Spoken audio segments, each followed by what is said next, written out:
আব্বা, আপনি তো আমাকে কোসলেন পিতৃ ঋণ কখনো শোধ করা যায় না, কিন্তু আপনি জানেন গত 20 বছরে আপনি আমার পিছনে যে টাকা খরচ করছেন তা আগামী 3 বছরে আমি আপনাকে শোধ করে দিবার পামু। ও তাই, একটা গল্প শুনবো? কন আব্বা, শুনি। তোর বয়স যখন 4 বছর, তখন আমার মাসে আয় কত আসলো? মাত্র 2000 টাকা। সেই টাকায় সংসার চালানোর কষ্ট কোনো দিনও কাকু আমি বুঝবে দেইনি। সাধ্যের মধ্যে সব সময় চেষ্টা করছি তোর মাওক সুখী করবে। তোক যে বছর প্রথম স্কুলে ভর্তি করে দেই, সেই বছর কি কি আমরা ত্যাগ কর্ম সব কিছু পরিকল্পনা করে ফেলে দেই। তোর খরচের কথা চিন্তা করে সেই বছর তোর মাওক আমি কিছুই দিবার পারিনি। তুই যখন কলেজত পড়িস তখন আমাকে অবস্থা মোটামুটি ভালো আসলো, কিন্তু সমস্যা হচ্ছিল এক সময়। তোর মাও যখন অসুস্থ হচ্ছিল, তোর মায়ের ওষুধ কেনার জন্য প্রত্যেক দিন ওভার টাইম করছি, পায়ে হেঁটে যাতায়াত করছি। বাড়িতে আসলে আর ভালো লাগেনি। কিন্তু বাবা, আমি এই কথা কাকুই বুঝবে দিইনি, এমনকি তোর মাও লয়। একদিন আমি এক হুন্ডার শোরুমে যাই, তোর লাগান হামও স্বপ্নে দেখছি ওই হুন্ডার চড়ে আমি অফিসত যাচ্ছি। কিন্তু বাবা, আমার আর হুন্ডা কেনা হলো না। পরের দিনে তুই বায়না ধরলু তোর ল্যাপটপ কিনা লাগবি।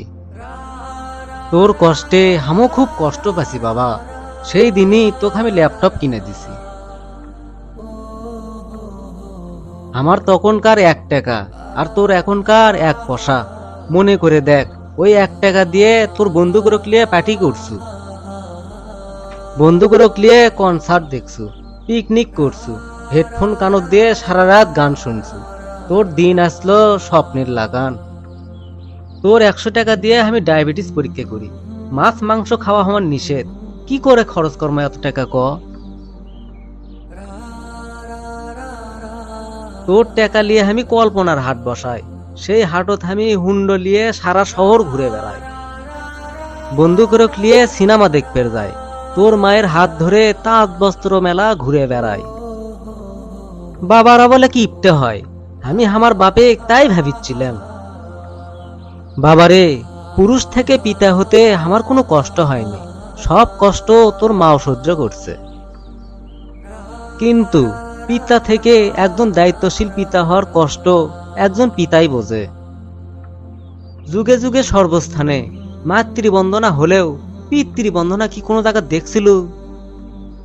পিতৃবন্দনা, বাবারে, পিতৃবন্দনা আমি কোনোদিন আশাও করিনি।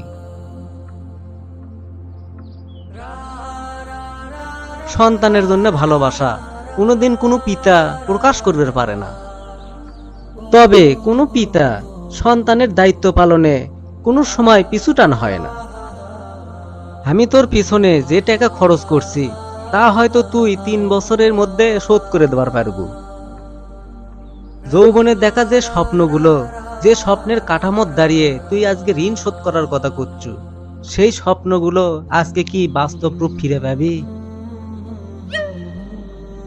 আর যদি তুই কোষ তোমার টাকা লয় ভালোবাসা আমি ফিরে দেবো, তাহলে আমি কমো বাবাদের ভালোবাসা কোনোদিনও ফিরে দেওয়া যাবে না। আচ্ছা বাবা, তোকে আমি একটা প্রশ্ন ধরি। ধর আমি, তুই আর তোর ছোল একই নৌকোত বসে থেকে ভ্রমণত গেছি, নৌকাটা ডুবে গেল, তুই একজনক বাঁচাবে পারবো, তখন তুই কাক বাঁচাবো? উত্তর দেওয়া লাগবে না বাবা।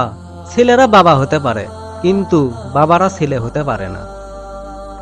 পৃথিবীতে সবচাইতে ভারী জিনিস কি জানিস? পিতার কাঁধে পুত্রের লাশ। আমি তোর কাছে শুধু একটা জিনিসই চাই, তোর কাঁধত চড়ে আমি যেন কবরে যেতে পারি। তাহলে বাবা, তুই একটা ঋণ শোধ করতে পারবো।